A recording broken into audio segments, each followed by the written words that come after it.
proxies of those in power. Kenyans must overwhelmingly come out and say no to this egregious grabbing of public resources. The world is scrambling for Africa's minerals, ports, and lands. Why make our nation vulnerable? Who do you serve? Young Kenyans have already died protesting these injustices. You speak of moving Kenya from third world to first world, yet you destroy its very foundations of sovereignty.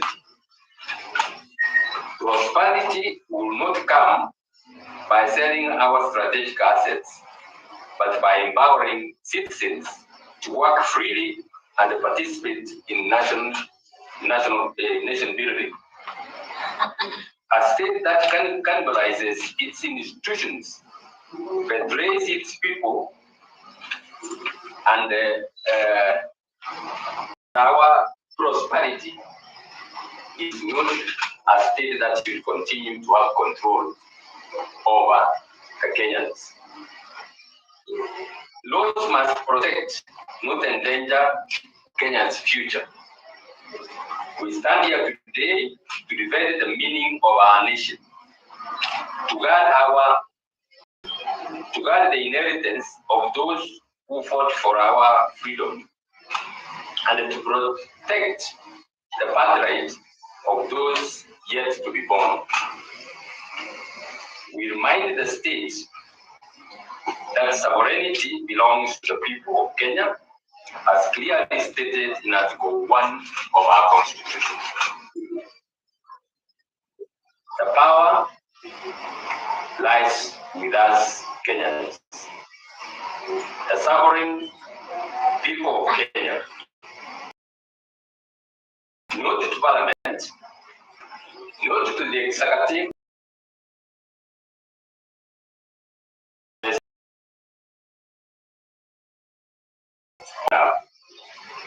and defend sovereignty. Whether I am part of the things that are going to quote and what we are going to do about that. I think there are already people who are going to quote. These are people who have similar views like us, who are opposed to this privatization process and the cyber crimes amendments. Mr. General, you have said that there are already 11 parastatals earmarked for sale. Actually, I heard about that, but I have no confirmation. You are adding my information that there are already 11 which have been earmarked for sale, and the process has started. What does that tell you? The government knows that people are going to court. The government knows that the Kenyans are not happy with this process. Given the media protests in the media, and some people like Itobi Manyara who have written articles on that, opposed to what is happening. So how do you prevent this? Move with speed, so that by the time we go to court and we get court orders, it will be said that we have been overtaken by events. That tells you the vulnerabilities of the whole process. Anna, you have said that we have accused Parliament of rubber stamping what the executive has asked. I don't know whether the term accusation is the right one. It's a fact.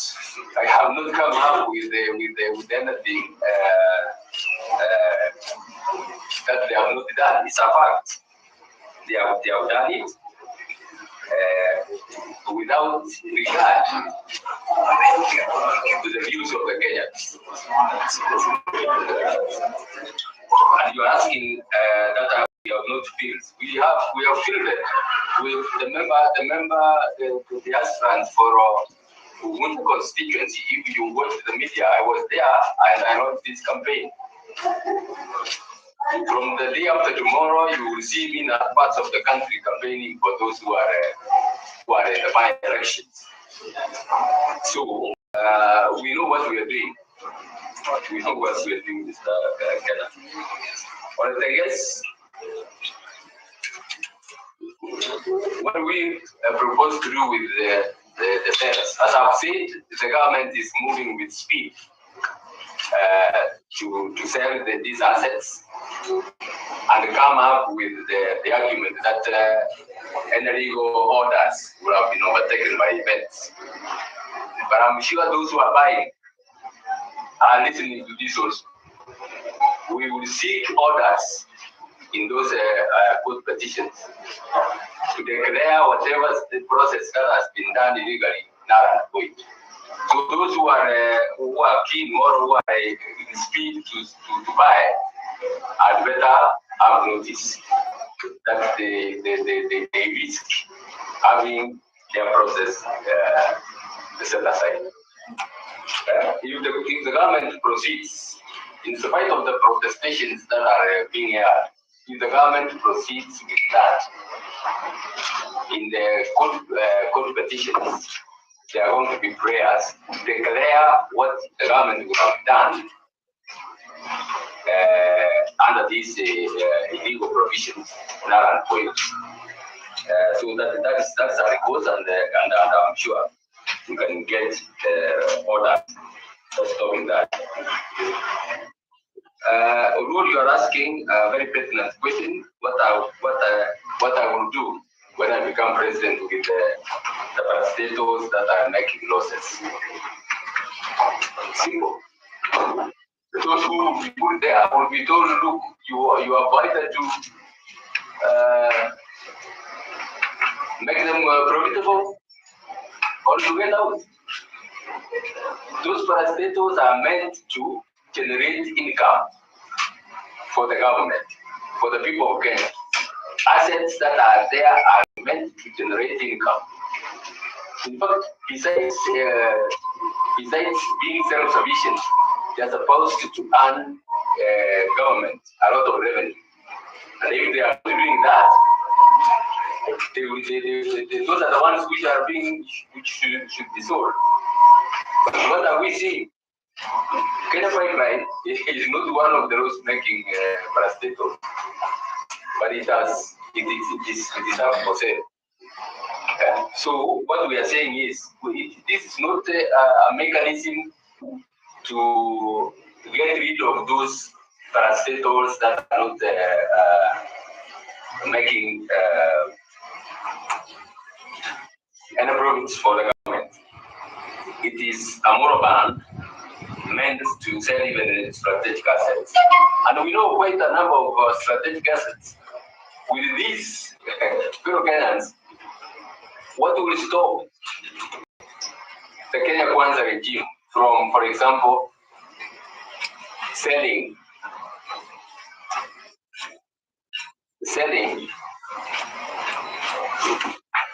the Kenya Ports Authority?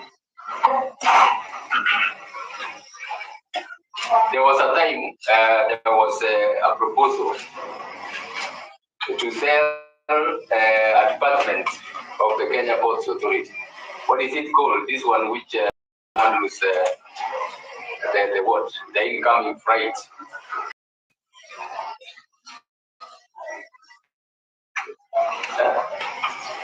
Yes, there was a time there was a proposal to sell that, and if it were not for court action that was taken, it would have gone and it would have rendered the Kenya Ports Authority almost useless.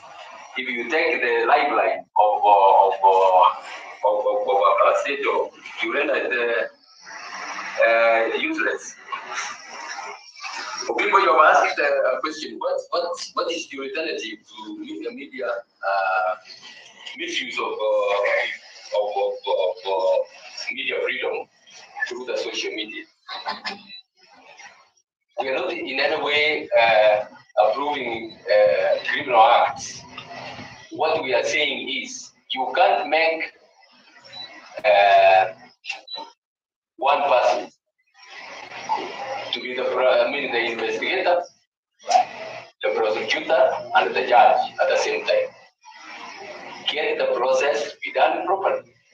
That's why the courts are there. If there are any allegations, if there are anybody who is aggrieved by misuse of the social media by people in the social media, the courts are there. The courts, those grievances be taken because and be dealt with, but not to give to one individual, to deal with them. At the stroke of a pen, one individual can close several accounts, including all of us here. And by the time you go to court and they have them reinstated, the damage will have already been done. I think that's all. Unless there is anything, all I want to say, fellow Kenyans, wananchi wa Kenya, yale mambo ambayo serikali ya Ruto inataka kufanya ni mambo ambayo hayafuatani na katiba yetu.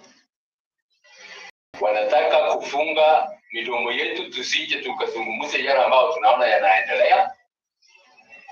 Wanataka kuuza mali ya Wakenya kiolela,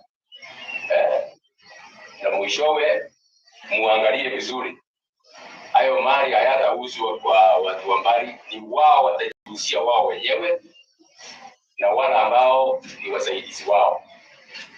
Kwa hivyo ni kusema kwamba serikali ya Ruto inataka kujiuzia mali ya Kenya wao wenyewe na marafiki zao, na hiyo hatuwezi kubali kabisa. Fellow Kenyans, in this period of pain, of sorrow, and of hurt, we once again send our deepest condolences to Mama Aida Odinga and the entire family of the right Honorable Raila Amolo Odinga, as well as the Kenyan people, on the demise of our icon, of an Africanist and a fighter for social justice.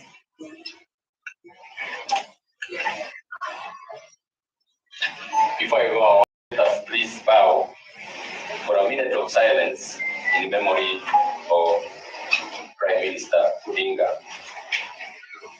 and to all those who died during the funeral arrangements. Please bow.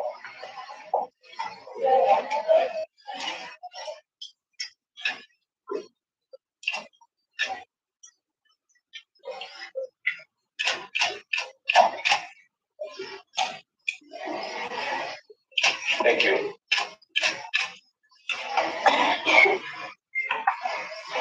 We stand here today as Kenyans who are deeply concerned about the trajectory that our country is taking. A trajectory that is a mockery of the ideals that Right Honorable Raila Odinga fought for. A mockery of the 2010 Constitution that we collectively fought to have and swore to protect and implement. Fellow Kenyans, at exactly the same time that the nation was grappling with the news of the demise of Right Honorable Odinga,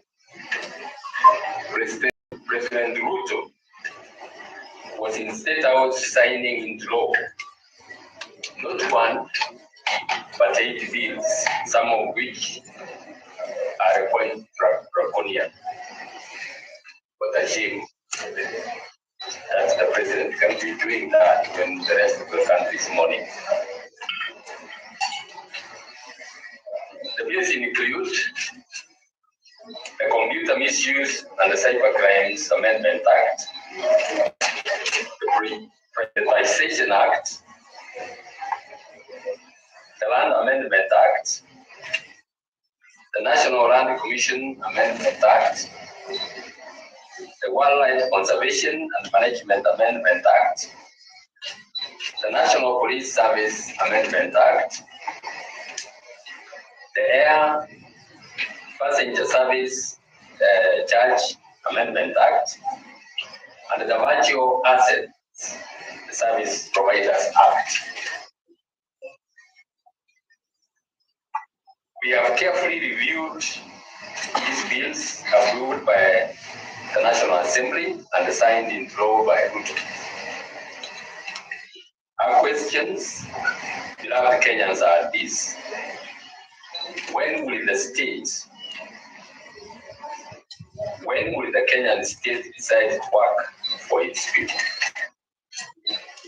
How dare the executive and the National Assembly boldly betray the nation and our sovereign will?